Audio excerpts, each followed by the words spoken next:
안녕하십니까, 김벤치입니다. 오늘 전해드릴 소식은 코나 N9이 아닌 N이 공개돼서 여러분에게 소개해드리려고 하고요. 이미 약간 예전에 위장 스티커가 씌워져 있던 영상은 공개가 됐었는데 그 이후로 위장막이 완전히 벗겨져서 실체를 드러낸 거는 오늘이라고 보시면 될 것 같습니다. 그래서 발빠르게 여러분들에게 알려드리려고 하고요. 지금 바로 가시죠.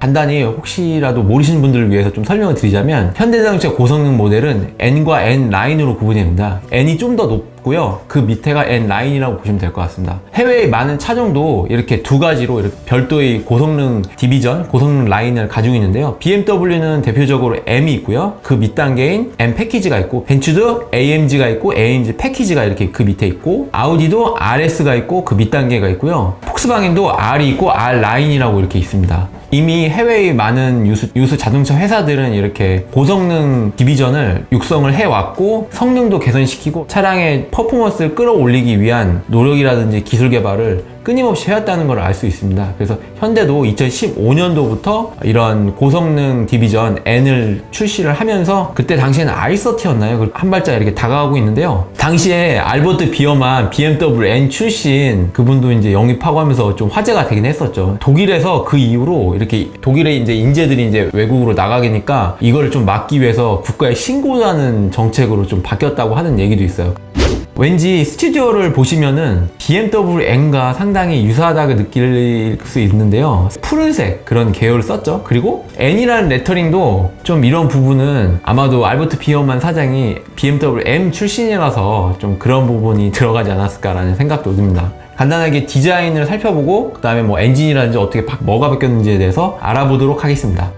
사진을 보시면은 코나 N이고요. 그 옆에 사진이 코나 N 라인입니다. 그리고 코나가 있고요. 전체적인 느낌은 코나 N 라인에서 좀 더 업그레이드가 돼서 좀 튜닝을 한 느낌, 그런 좀 포인트를 준 느낌이 될 수 있는데요. 코나와 코나 N 라인은 프론트 범퍼가 좀 다르죠. 그릴 상단에 이렇게 3개의 홀이 뚫려져 있는데 길게 이 부분이 다른데, 코나 N과 코나 N 라인은 이렇게 그릴을 좀 변화를 주었고요. 범퍼 하단부에 이렇게 빨갛게 포인트를 준 거를 알 수 있습니다. 그래서 측면부까지 이렇게 테두리를 쭉 감싸는 것 같고요. 후면부까지 그 포인트 빨간색 라인은 이어진다고 보시면 될 것 같습니다. 그릴의 디자인이 좀 변화를 주었죠. 기존의 N라인과 N의 이런 그릴의 레터링도 다르다는 걸 알 수 있고요. 그리고 측면 휠하우스의 크레딩 부분이 있잖아요. 이 부분은 뭐 인스퍼레이션 트림처럼 코나와 코나 N라인이 좀 다른 것 같이 코나 N라인과 N이 거의 유사하게 크레딩은 이렇게 도장이 되었다는 걸 알 수 있고요. 크게 전면부에서 많이 달라진 부분은 없다고 보시면 될 것 같습니다. 그럼 후면부로 한번 가보겠습니다.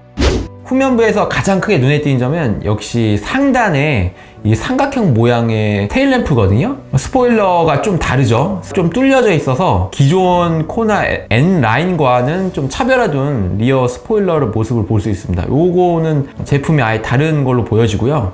그 다음에 하단부 보시면 트윈팁 머플러에서 듀얼 머플러로 바뀌었죠. GV70의 스포츠 패키지 같은 그런 느낌으로 동그랗게 머플러 팁이 바뀐 것을 볼 수 있습니다. 뒤쪽에 이제 빨간색의 포인트 라인이 들어간 거 알 수 있는데요. 그 이외에는 크게 뭐 코나 N 라인과는 다 차별화된 건 없는데 기존 휠 디자인 대비 상당히 스포티하게 나온 것을 알 수 있습니다. 그게 좀 특징일 것 같고요.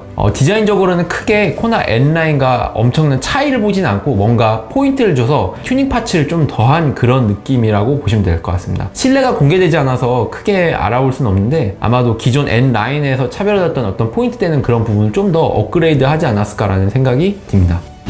네, 그럼 다음으로는 엔진 퍼포먼스라든지 어떤 사양면에서 어떤 변화가 있는지 한번 알아보겠습니다. 기본적으로 벨로스터에 들어간 2.0 터보 가솔린 엔진을 이렇게 캐리오버해서 하는 걸로 좀 되어 있죠. 그리고 대신 기존 7단 DCT에서 8단 DCT로 바뀌는 걸로 알고 있습니다. 기존 대비 1.6 터보 엔진이 198마력이었거든요. 7단 DCT가 물리고요. 이게 2.0 터보로 가면서 올라간다고 합니다. 습식 DCT 들어가죠. 요거는 소렌토에도 들어갔었던 동일한 미션인데요. 옵션으로 적용되기 때문에 뭐 상당히 괜찮을 것 같은데, 소나타에는 N9이라고 해서 2.5 터보 엔진이 물려서 290마력까지 내거든요. 이것도 상당히 괜찮은데, 코나에는 이제 전체 차량 중량도 있고 퍼포먼스가 그래도 나름 괜찮다고 생각되는데, 최근에 뭐 CV 전기차도 발표를 했었잖아요. EV6라고 해야죠. 이제는 제로 제로백 3초대라고 나오는데 코나 N과는 거의 완전 차원이 다른 급인데, 이런 고성능 퍼포먼스 전기차를 기아에서 내다 보니까 지금에 와서 코나 N 이게 275마력이 그렇게 크게 와닿지는 않는 것 같다는 생각도 듭니다.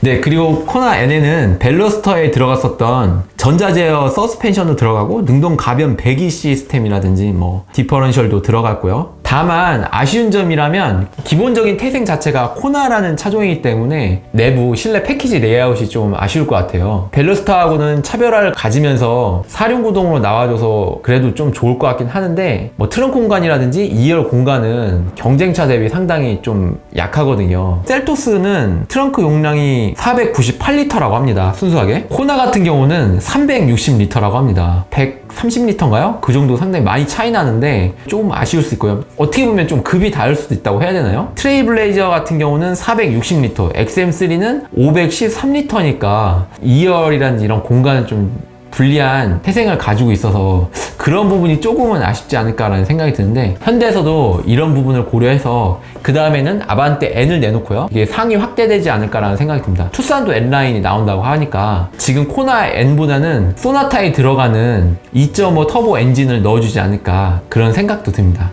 이 부분은 제 희망사항일 수도 있을 것 같습니다. 오늘 결론, 코나 N 외관 디자인은 페이스리프트 되면서 조금은 아쉬운 면이 있지만 퍼포먼스 라인을 기다려온 소비자들한테는 반가운 소식이 될 수도 있을 것 같다는 생각이 든다. 다만 전기차가 나온 이 시점에서 이런 고성능 모델이 어느 정도 시장의 수요가 있을지 그런 부분은 지켜볼 부분입니다.